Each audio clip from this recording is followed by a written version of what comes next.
नमस्कार, स्वागत है आपका हरियाणा आज पर। हरियाणा आज की टीम कहां पर है? पंचकुला के रेड बिशप में है। और क्यों है? क्योंकि मीडिया वेलबींग एसोसिएशन के द्वारा एक कार्यक्रम किया गया था। उस कार्यक्रम में कौन कौन पहुंचा है? बड़े बड़े चेहरे विधानसभा अध्यक्ष यानी कि विधानसभा स्पीकर ज्ञानचंद गुप्ता जी यहाँ पर थे, लेकिन उससे भी अलग एक शख्सियत यहाँ पर पहुंचे। हमारे साथ सिविल सर्जन पंचकुला है। मैडम, स्वागत है सबसे पहले आपका हरियाणा आज पर। धन्यवाद जी मैडम, आज इस कार्यक्रम में आप पहुंचे हैं। पत्रकारों का ये कार्यक्रम है, वेलफेयर का कार्यक्रम है। क्या कहेंगे इस कार्यक्रम के बारे में? मतलब ये मुझे लगता है कि सभी एसोसिएशंस को अपनी वेलबींग अपने एसोसिएशन के लिए आगे आना चाहिए और जो साथ में उनके जुड़े हुए हैं उनकी हेल्थ का और उनके जो और कोई जाति प्रॉब्लम्स हैं उनको सिस्टम के आगे लाके प्रेजेंट करके और उनको रिजॉल्व करने के लिए जरूर हर ऑर्गेनाइजेशन को कोशिश करनी चाहिए। जैसे ही मैडम सिविल सर्जन यहाँ पर पहुंचे तो स्क्रीनिंग की व्यवस्था उन्होंने करा दी, टेस्टिंग की व्यवस्था करा दी। वजह क्या थी, सोच क्या थी? देखिए, मैं पंचकुला की सिविल सर्जन, मेरा काम है कि डिस्ट्रिक्ट के जितने भी हेल्थ रिलेटेड प्रॉब्लम्स हैं उनको मैं स्क्रीन करूं और अगर ज़रूरत है तो उनको ट्रीट कराएं। और हमारा एम खाली मेरा ही नहीं, पूरी मुख्यमंत्री जी का और इवन हमारे माननीय प्राइम मिनिस्टर जी का एक जो निरोगी कार्यक्रम है उसके माध्यम से भी एक एम है कि हम सबको पूरे हरियाणा को और पूरे देश को रोग मुक्त करें। तो मेरा भी यही प्रयास है कि मैं पंचकुला को रोग मुक्त करूं। तो मुझे जहां ऐसी गैदरिंग दिखी, मुझे लगा कि मतलब हमारे मीडिया के भाई बंधु यहाँ एक साथ एकत्रित हुए हैं, तो मेरा ये प्रयास है कि मैं उनकी जो जनरल हेल्थ स्क्रीनिंग है वो यहाँ पे करा दूं, जिससे अगर किसी को किसी भी वजह से अगर कोई मतलब एबनॉर्मल फाइंडिंग आती है तो हम अकॉर्डिंगली उनको इन्फॉर्म भी करेंगे और ट्रीट भी करेंगे। मैडम मुक्ता, आपने जिक्र किया कि पंचकुला को स्वस्थ आपने रखना है, ये जिम्मेवारी आपके कंधों पर है। तो कोरोना के आंकड़े हैं लगातार बढ़ते जा रहे हैं, डराने वाली रिपोर्ट्स आ रही हैं। क्या लगता है कि किस तरह का हालात पंचकुला में है? क्या ये भयावह स्थिति बन सकती है? देखिए, केसेस थोड़ा इस महीने के शुरू में तो तेजी से बढ़ रहे थे, पर अब उनका जो इंक्रीज है रेट ऑफ पॉजिटिविटी वो धीरे धीरे घट रहा है। और लेकिन हमने इस पूरे एक महीने के दौरान नंबर ऑफ केसेस तो डेफिनेटली ज़्यादा डिटेक्ट हुए हैं, लेकिन सिवियरिटी नहीं थी।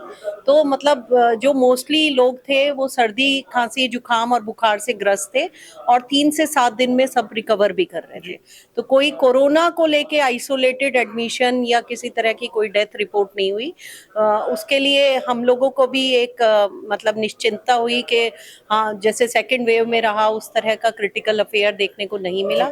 बट अब हेल्थ डिपार्टमेंट बहुत सतर्क रहता है पहले से, और जैसे ही थोड़ी पॉजिटिविटी बढ़ती है हम उसको और ज़्यादा स्क्रीनिंग अपनी तेजी से बढ़ा देते हैं, जिससे कि हम किसी भी तरह की कोई अनड्यू इवेंट पहले से ही डिटेक्ट कर पाएं और उसकी अकॉर्डिंगली मैनेजमेंट कर पाएं। यानी डॉक्टर मुक्ता, आपका कहना है कि घबराने की आवश्यकता नहीं है, सावधान रहने की आवश्यकता है। पैनिक होने की जरूरत नहीं है, हाँ अलर्ट होने की जरूरत है। अगर किसी को सर्दी खांसी जुकाम है उसको खुद ही कोशिश करना चाहिए कि वो कहीं गैदरिंग में ना आए, भीड़ में ना आए, अपने आप को 3-4 दिन आइसोलेट रखें। लेकिन दूसरों को भी यह है कि अगर आप मास गैदरिंग में हैं तो कोशिश करें कि सोशल डिस्टेंसिंग और मास्क का उपयोग करें, जिससे आप बच पाएं। मास्क को लेकर बहुत तरह की डायरेक्शन है, गाइडलाइंस आती हैं। कुछ कहते हैं कि मास्क का इस्तेमाल करें, कुछ कहते हैं ना करें। तो असमंजस में फंस गया है आम जनता, आम पब्लिक। तो क्या करे, कहाँ इस्तेमाल करे, कहाँ ना करें? कि कहीं भी मास्क ऐसा नहीं है कोई नई चीज़ है हमारे डॉक्टर्स के लिए। हाँ, आम पब्लिक के लिए ज़रूर ये नई चीज़ थी जब 19 में कोविड की महामारी आई।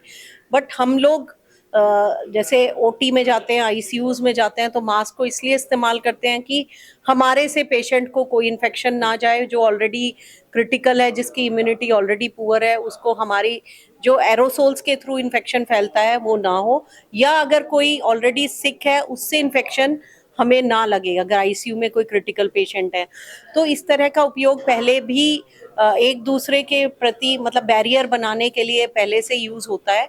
और ऐसे ही अगर कोई एलर्जिक है, कोई पॉल्यूशन बहुत ज़्यादा है, तो वहाँ भी अपने आप को प्रोटेक्ट करने के लिए मास्क का उपयोग करना चाहिए। शांति विभाग में उन्होंने बहुत कुछ लोगों की सेवा की है, तो वो जो टिप्पणी उनसे मिली है, जो सहयोग मिला है, उनको देखा है काम करते हुए, तो वो मुझे शौक के तौर से एक अच्छा लगता है। और अब मैं सिविल हॉस्पिटल में पोस्टेड हूँ 2 दिन साकेत मदर टेरेसा में जाता हूँ और अपने हरियाणा निवासियों को, पंचकूला के निवासियों को ये एक संदेश देना चाहता हूँ कि इस हॉस्पिटल में hip replacement, knee replacement, arthroscopy, spine, trauma मैं सब करता हूँ।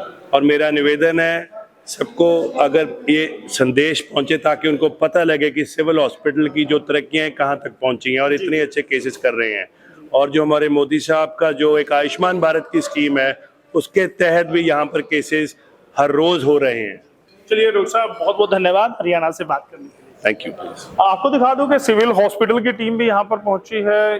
टेस्ट यहाँ पर लगातार जारी हैं। और टेस्ट कौन से हैं, कौन कौन से टेस्ट यहाँ पर है, क्योंकि जैसे हमने आपको दिखाया कि यहाँ पर सीएमओ मुक्ता कुमार जी पहुंचे थे और डॉक्टर्स की टीम है, उनसे जान लेते हैं। आप देख सकते हैं यहाँ पर लगातार टेस्टिंग हो रही है। मैडम, कौन कौन से टेस्ट किए जा रहे हैं? सर यहाँ पे HP, HIV, शुगर, BP, हाइट। जी, तो फीस कितनी ले रहे हैं madam? Free of cost. Free of हाँ कॉस्ट जी, हाँ है। जी। ये पत्रकारों के लिए आज आपने कैंप लगाया है? सर हाँ जी, पब्लिक सेवा। पब्लिक सेवा हाँ है। जी, देखिएगा, लगातार टीम लगी पड़ी है। आप देखेंगे एक बड़ी टीम यहाँ पर पहुंची थी और लगातार पत्रकारों की सेवा में तत्पर है। वो पत्रकार जो समाज की सेवा करते हैं, आमजन की सेवा करते हैं, उनकी सेवा के लिए ये डॉक्टर्स की टीम यहाँ पर पहुंची है। आप बने रहिएगा हरियाणा आज के साथ, और मीडिया वेलबिंग एसोसिएशन कैसा काम कर रही है हमें जरूर बताइएगा। बहुत बहुत धन्यवाद। हरियाणा आज के लिए दीपक के साथ यशपाल कंचन।